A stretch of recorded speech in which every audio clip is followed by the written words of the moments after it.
Alright, another good day and good vibes mga chog. For today is magkakabit tayo ng fog lights sa ating Suzuki Espresso para naman medyo pumorma-porma siya. To start with,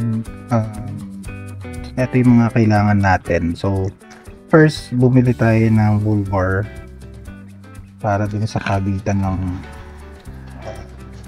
fog lights tsaka ng plate. So, sa Shopee lang natin yung nabili.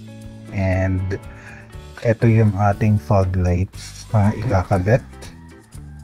So wildwood ang kanyang tatak. Ayan. So yellow to. Tara buksan natin. So ayan siya. Yellow fog light. So yellow yung pinili natin. Ano naman siya maganda. Ano siyang matibay. Siyempre yun yung lights natin, may wires tayo dito, may wire na siya kasama at siyempre meron rin siyang bracket. So ito naman siya, and then siyempre mga kailangan natin ay yung mga harness. Yan. So sa Shopee ko lang din ito nabili, mura lang naman siya. And of course pumili din tayo ng mga extension wires para extend natin dahil hindi aabot yan, hindi aabot to. So kasama dun sa harness, hindi kasama sa harness tong itong extra wires na yan, bibili kayo yan. And kasama sa harness is syempre yung switch yan, and then relay. So kasama na siya dyan. Ito is yung mula dito from switch, itong green na socket na to. So dito yan sa switch kinakabit, then pagapang dun sa led. So dito tayo paputol mga chong para umabot yung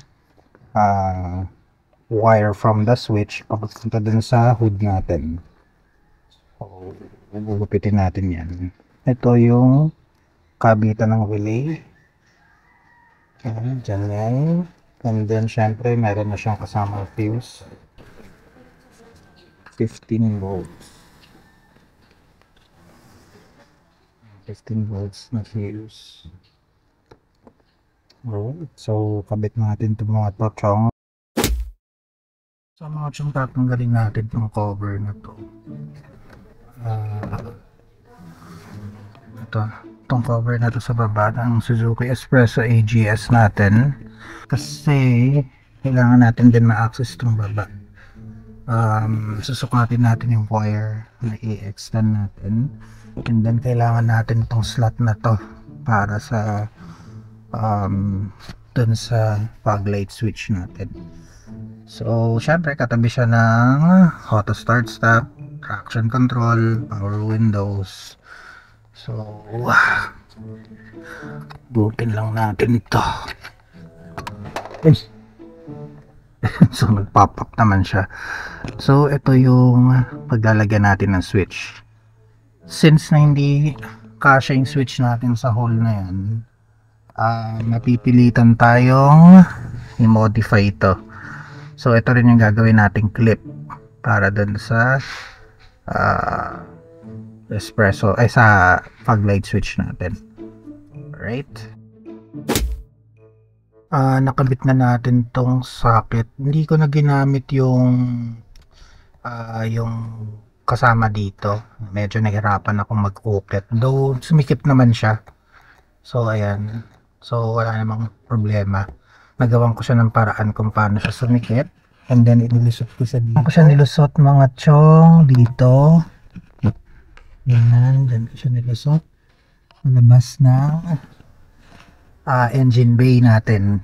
So all goods na tayo sa pagsakit. And then so itong mga chong, no, nung lumabas na siya dito sa ito. Ayan, pinalupot ko siya dito. Nilagyan ko siya ng cover pa rin. Binaba ko dyan. Yung positive na wire, ikinabit ko sa positive. Negative, ikinabit ko sa negative. And then syempre nandito yung Nandito yung mga relay. Yan sa baba. Mga chong. Sana nakikita niya. So, ano ko na lang siya. So, dyan ko siya nilagay. Tapos binagapang natin dito sa baba. And then, mga chong, isinabit ko yung fog lights. So, ayan na siya mga chong. Paganda. Bagay na bagay. So, yung mga sockets, mga chong. Itong mga sockets, hindi ko na siya ginamit kasi wala namang socket yung fog light. So, tinap ko lang, magkakakulay naman. Yung red, yung black. Red, positive, black, negative. So, siniris ko lang yung wire sa ilalim. Papasok doon. And then, hinugot natin lahat ng wire na to. Kinumpul-kumpul natin. Ayan, kumpul-kumpul yung wire na yan. Tapos, ipapasok mo lang siya dito. Tapos, tsaka natin siya i-cable tie. Para maging ayos kung yung mga wirings natin. Cable tie natin yan. Cable tie dito. Ayan. And then, test natin ang ating fog lights later. Paggabi na. Pero, tinasting ko na siya. Gumagana naman siya. So, all goods mga chong.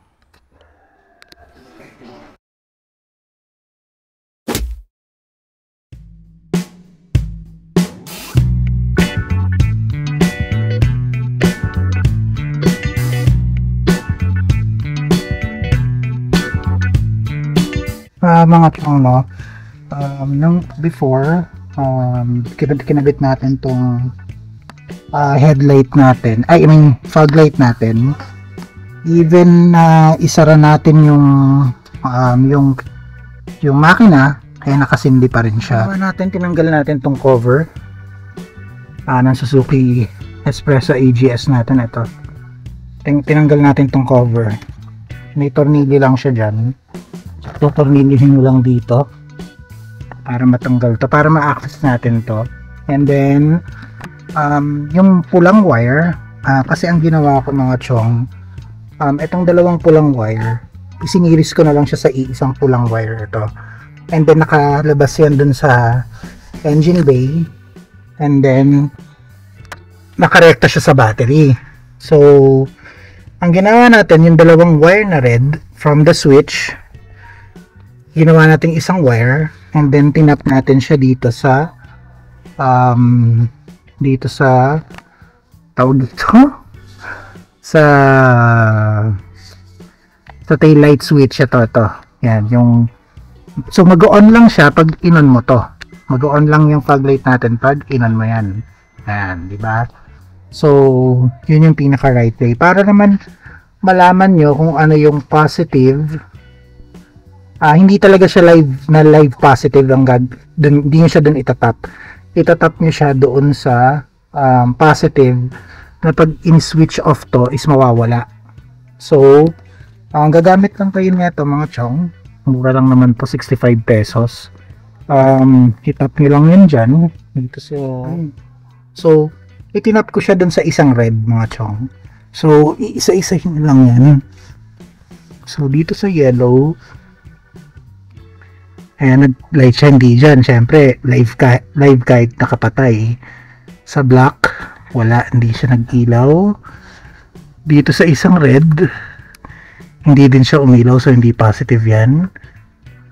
Itong isa na to, hindi rin umilaw. Yung yellow, umilaw siya ng pula kahit nakapatay.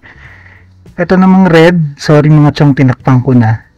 Kasi nga itinap ko, pero subukan natin. Then, para matest nyo siya, bubuksan nyo to. So, ayan, umilaw siya. So, ayan yung pagtatapan nyo mga chong. So, patay na natin. Ayan, so nawala siya. So, dyan kayo magtatap mga chong. Alright. Tap lang tayo. Wala tayong splice na ginawa. So, hindi ma-void ang warranty nyo dyan. Just make sure na secure lang yung wire nyo para hindi siya mahugot. So, ang ginawa ko dyan, naka-stable na siya dyan. And then hindi siya mahuhugot. gumamit ako ng mas magandang wire. 14 by 7 yata yan, yung wire na yan. And then, that's it. Kahit nakapatay yung makina nyo, wala siyang, hindi siya naka-on. Alright? So, for example, on natin to, start natin. So, kahit i-start yung espresso nyo, ayan, start siya. Hirapam tayo, pero malam. Yung panahon na to. So, ayan mga chong, hindi naman siya naka-light. Patay na patay siya. So, magda-light lang yan mga chong pag binuksan nyo to. Ayan. So, nag-light na siya. So, naka-park light na kayo. Tinag ko lang natin siya sa park light. And then, pwede nyo lang buksan yan. Ayan. Nag-on na yung fog lights. So, alright. So, ganun lang mga chong. Para secure lang hindi na-discarga ang battery nyo. Secure lang na may peace of mind kayo. Even nakapatay yung makina nyo, walang may ilaw dyan na nakabukas. Na tendency, if ever sa future mahina ng karga ng battery nyo, mas mag-cost pa siya ng low battery. Alright mga chong, so another tip sa inyo. Doon nyo lang siya hanapin. Again, wag kayo mag-splice mga chong. I-tap nyo lang, then i-secure nyo lang siya ng electrical tape or anything na pwede nyo siyang i-secure. Thank you mga chong. Another day, have a great day and good vibes. Please do like, share, comment and subscribe mga chong. Malaking tulong yan sa channel natin. And watch out for more videos. Susunod, sagarin natin yung storage capacity ni espresso. Importante rin to dahil ang espresso pwedeng yung gamitin sa Lalamove.